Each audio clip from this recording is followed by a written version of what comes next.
Welcome back to Sustainable Sense, where we're back and better than ever for Season 3. A lot has happened since we last spoke, and as your favorite host, economist, therapist, investor, and conservationist, we're here to talk about it and what it means for you, your families, the economy, and the earth.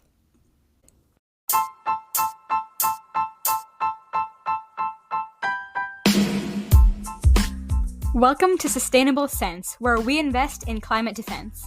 You're in for our hot take on all things money, markets, and the environment.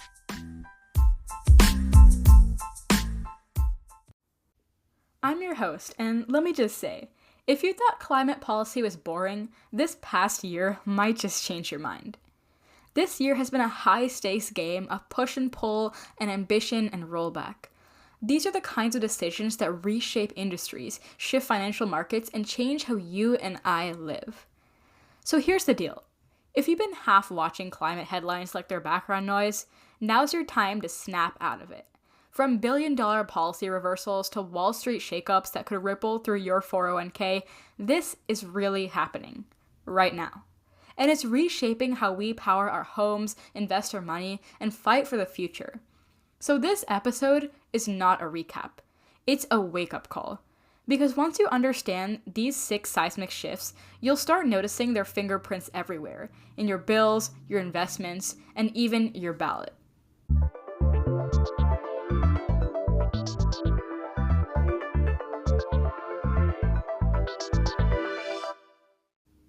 We can all agree that economics is a beautiful subject. So let's start with the House GOP's proposed One Big Beautiful Bill.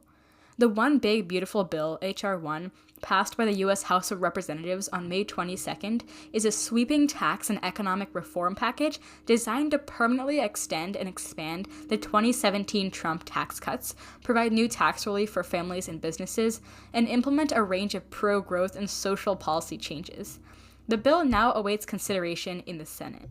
Now, the One Big Beautiful Bill is a comprehensive tax and economic reform package that permanently extends the 2017 tax cuts for individuals and businesses, increases the standard deduction, and expands the child tax credit with inflation adjustments. It provides significant tax relief for small businesses through a permanent 23% deduction, raises the cap on state and local tax deductions, and boosts incentives for businesses by extending 100% bonus depreciation and increasing Section 179 expensing limits. The bill also makes the higher estate tax exemption permanent, introduces stricter working requirements for food assistance programs, and expands support for rural and agricultural initiatives.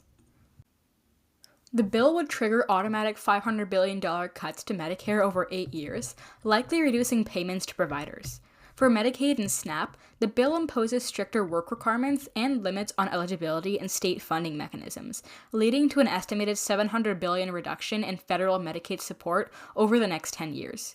Additional initiatives include reforms to international business taxes, adjustments to itemized deduction rules, and targeted measures for seniors and families, all aimed at encouraging economic growth while making key elements of the 2017 tax law permanent. So according to Penn Wharton budget model, the OBBB would increase primary deficits by $2.8 trillion over the next 10 years. Through fiscal year 2034, the tax provisions would cost about $4.3 trillion. The Armed Services, Judiciary, and Homeland Security titles would also add $230 billion to the deficit. These expenditures would be partly offset by spending cuts of $1,791 billion, but taken all together, the spending cuts offset less than 40% of the expenditures. From a macroeconomic perspective, the OBBB is designed to stimulate aggregate demand and increase real GDP by permanently lowering marginal tax rates and enhancing capital expensing for businesses.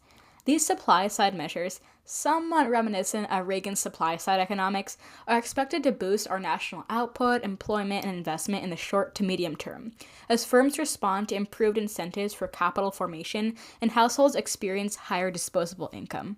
However, the bill's projected $2.6 trillion increase in the federal deficit over 10 years introduces significant fiscal risk at the aggregate level. Over time, persistent deficit spending may lead to higher equilibrium interest rates as the government competes with private borrowers for funds in the loanable funds market, which is known to crowd out private investment and dampen long-run growth, which is a phenomenon known as crowding out. Higher deficits could in turn strengthen the dollar, making exports less competitive. Okay, so what does this all mean for you? The impact on households is uneven and highly dependent on income level and reliance on federal programs. Middle and upper income families stand to benefit most from the bill's tax cuts, expanded child tax credit, and increased standard deduction, translating into higher after-tax incomes, improved financial security, and increased utility. But the bill's substantial cuts to Medicaid and SNAP could have adverse effects on low-income households, who are more likely to depend on these safety net programs. The reduction in government transfers represents a negative income shock, reducing the ability to consume essential goods and services and potentially increasing the marginal propensity to consume. The lowest income groups thus may see a net reduction in resources. This trade-off highlights a core tension in the bill. While it prioritizes broad-based tax relief and economic growth, it does so at the expense of the most vulnerable, raising questions about equity. In terms of the effect on financial markets, it's a bit complicated. The bill's immediate effect is likely to be an increase in corporate after-tax profits and improved cash flows for businesses, which can raise valuations and stimulate investment. The provision may lower the cost of capital, incentivizing firms to increase capital expenditures. But the anticipated rise in deficit spending could exert upward pressure on equilibrium interest rates, as I mentioned before, and can contribute to the crowding out effect, increasing the cost of capital for both firms and households over time. So, yeah, there's two ways to see the issue in terms of private investment. This dynamic might lead to a reallocation of resources within financial markets, with potential volatility as investors reassess the risk-return profile of U.S. assets. The risk of higher inflation expectations and reduced demand for government securities could also further complicate the financial market. Hey, at Sustainable Sense, we don't always give straightforward answers, and sometimes no answers at all. This is purely speculation with a little bit of economic analysis. On the international stage, the bill's tax reforms aim to enhance the absolute and comparative advantage of U.S. firms in global markets by lowering effective tax rates and incentivizing domestic production. These measures could increase the export supply of U.S. goods and services, but the macroeconomic effect of larger federal deficits may appreciate the real exchange rate, making U.S. exports relatively more expensive and imports cheaper, potentially widening the trade deficit.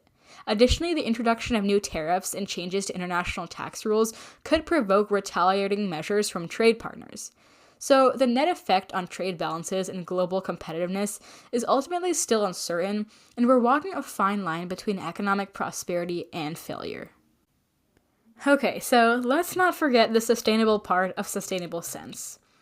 The bill eliminates or restricts a wide range of other clean energy tax credits, including those for residential solar, electric vehicles, energy-efficient home improvements, and clean commercial vehicles, shifting marginal benefits away from renewable energy production towards fossil fuel extraction. By phasing out tax credits for wind, solar, and battery storage, the policy reduces the relative attractiveness of clean energy investments, likely resulting in a lower equilibrium quantity of renewable energy supplied in the market. The repeal of the methane tax and expanded access to federal lands for oil and gas development lower the marginal cost of fossil fuel production, increasing supply and potentially leading to higher negative externalities in the form of greenhouse gas emissions and pollution.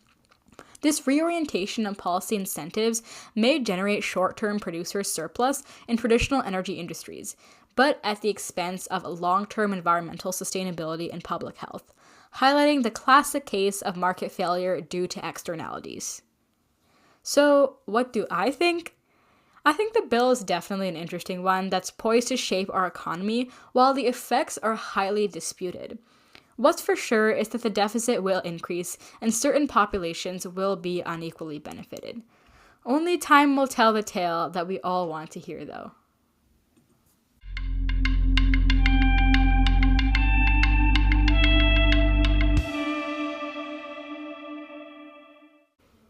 Now, listeners, let me tell you a story of a time long, long ago, specifically March 2024. The Securities and Exchange Commission, or the SEC, officially adopted its climate disclosure rule. Public companies must report detailed information about their climate-related risks, stage 1 and 2 greenhouse gas emissions, and the financial impact of those risks in their filings. So, why does this matter? Because for the first time, climate risk is being treated as a financial risk. But, that said, cue the lawsuits. Yep. Even as the ink was drying, business lobbies and fossil fuel groups sued the SEC. This created a chilling effect. On March 27th of this year, the SEC voted to end its legal defense of the climate disclosure rules adopted in March 2024. The rules faced immediate legal challenges from states, industry groups, and business associations. With a change in administration and leadership, the SEC decided not to defend the rules in court, citing concerns over cost, intrusiveness, and statutory authority. This move does not immediately kill the rules. The court could still rule on the pending challenges, but it signals a shift away from mandatory climate-related disclosures for U.S. public companies. Financial markets may react positively in the short run, as many firms avoid the new compliance costs and regulatory uncertainty. However, the absence of uniform climate disclosures could increase information asymmetry, making it harder for investors to compare companies' climate risk exposure.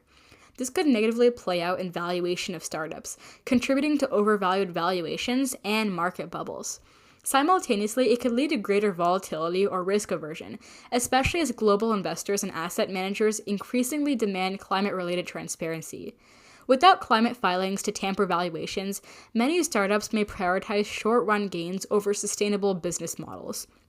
Over time, U.S. markets might be seen as lagging behind international peers, such as the EU, on sustainability standards, potentially affecting capital flow and valuations for U.S.-listed companies. Ultimately, the SEC's decision is a setback for sustainability and climate risk management in the U.S. capital markets. Without mandatory climate disclosures, there is less pressure on companies to measure, manage, and reduce their environmental impacts. This could slow progress towards corporate decarbonization and hinder the ability of investors and regulators to assess the private sector's contribution to climate goals. The move contrasts with global trends towards greater climate transparency and may weaken the U.S.'s position in international sustainability leadership.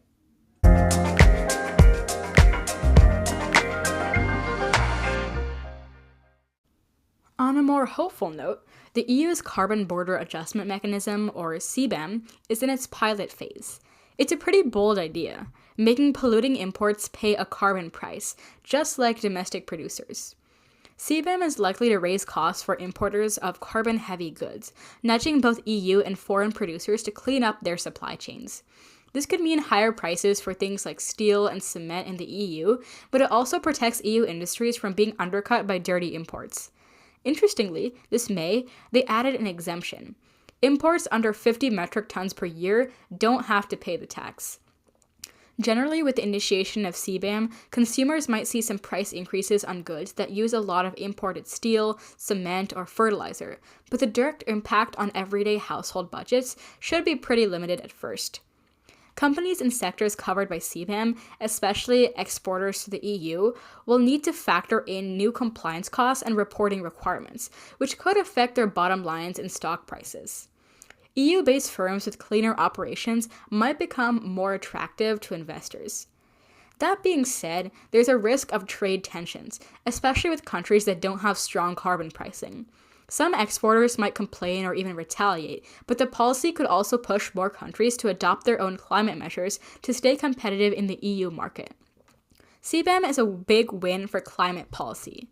By putting a price on carbon imports, it encourages cleaner production worldwide and supports the EU's ambitious emissions targets. But the risk? You create the possibility for carbon leakage.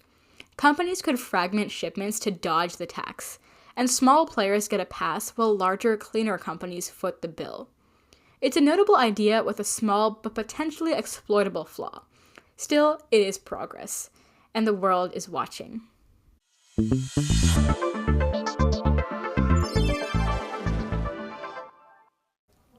Now to the Amazon. Brazil's President Lula just launched a new green guarantee fund to unlock investment in Amazon conservation. Brazil's Green Guarantee Fund, part of the broader National Climate Fund, is a major public-private initiative designed to unlock large-scale financing for climate mitigation, adaptation, and restoration projects. For 2025, the fund approved BRL 11.2 billion, about $2.2 billion US dollars in investments, with a focus on projects like resilient urban development, reforestation, water resource management, green mobility, energy transition, and innovation. The fund uses guarantees, sometimes provided by major banks like Bradesco, to lower risk for private investors, making it easier for projects to attract capital. Recent deals have pioneered biodiversity labeling and high-integrity carbon credits, and the fund is a key part of Brazil's goal to restore 12 million hectares of native forest by 2030. This is huge. Why? Because deforestation isn't just a climate issue, it's a capital issue. Investors need confidence that green projects will pay off, and this fund does just that. The fund introduces financial innovation to Brazil's climate finance landscape by leveraging guarantees and ESG ratings to attract institutional investors and banks. This builds investor confidence, increases the flow of private capital into green projects, and helps mature Brazil's emerging carbon market. Over time, successful projects and robust ESG labeling could enhance the credibility and liquidity of Brazil's sustainable finance sector. By backing high-integrity carbon credits and biodiversity projects, the fund positions Brazil as a leader in the global carbon market and in sustainability supply chains. This can boost Brazil's exports of verified carbon credits and sustainable commodities, improve market access, especially to regions with strict climate standards like the EU, and attract foreign investment. It also enhances Brazil's reputation and negotiating power in international climate diplomacy. The fund's model, combining public guarantees, private financing, and international standards, sets a replicable blueprint for scaling up nature-based solutions and achieving Brazil's ambitious environmental targets. The rest of the world better take note.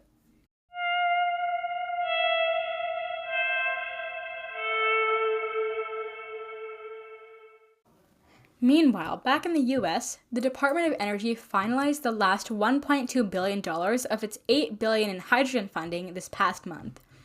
Is it a silver bullet? No. Hydrogen is energy intensive to produce, but for some sectors, it's the only viable decarbonization path. In 2025, the US Department of Energy finalized the last $1.2 billion of its $8 billion commitment to establish a national network of regional clean hydrogen hubs. These hubs are intended to catalyze the production, distribution, and use of low-emissions hydrogen across key sectors, such as heavy industry, transportation, and power generation, by bringing together hydrogen producers, consumers, and infrastructure developers. The program aims to jumpstart a domestic hydrogen economy, create jobs, and accelerate decarbonization, with each hub serving as a demonstration site for different hydrogen production pathways, including renewables, nuclear, and fossil fuels with carbon capture.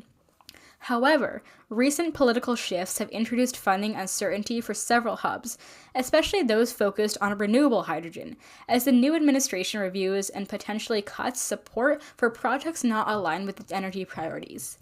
The hubs could also spur the development of new financial instruments, such as green bonds or hydrogen-linked securities, and deepen capital markets for low-carbon technologies. But ongoing policy uncertainty, especially regarding tax credits, regulatory standards, and long-term funding, may increase risk premiums and dampen private investment. If implemented as planned, the hydrogen hubs could deliver substantial emissions reductions by replacing fossil fuels in hard-to-abate sectors and enabling large-scale deployment of clean hydrogen technologies. The program's environmental impact will depend on the production pathways prioritized. Renewable and nuclear-based hydrogen offer the greatest sustainability benefits, while fossil fuel-based hydrogen with carbon capture, or blue hydrogen, is more controversial due to life cycle emissions and local pollution concerns. The hubs also present opportunities for ecosystem restoration, air quality improvements, and environmental innovation, but these depend on robust safeguards and transparent community engagement. You've been listening for the past 20 minutes, so what does this all add up to? On one hand, we're seeing innovation, momentum, and long overdue transparency. On the other hand, we're seeing some legal delay. It's a crossroads. not just for climate policy, for economic direction, for global leadership, for the kind of capitalism that we want. So buckle up, because here on Sustainable Sense, we're just getting started. If you like this breakdown, follow the show and share it with someone who thinks policy doesn't affect them. Because spoiler, it does. Remember, every small step we take towards sustainability makes a difference. So be sure to subscribe for more insights into the sustainable side of economic development. You can find us on LinkedIn and Instagram at Sustainable Sense Podcast. If you have any questions or episode suggestions, you can email us at sustainablecentspodcast@gmail.com. Again, that's sustainablecentspodcast@gmail.com. Until next time, this is your host, signing off. And as always, invest your sense in climate defense.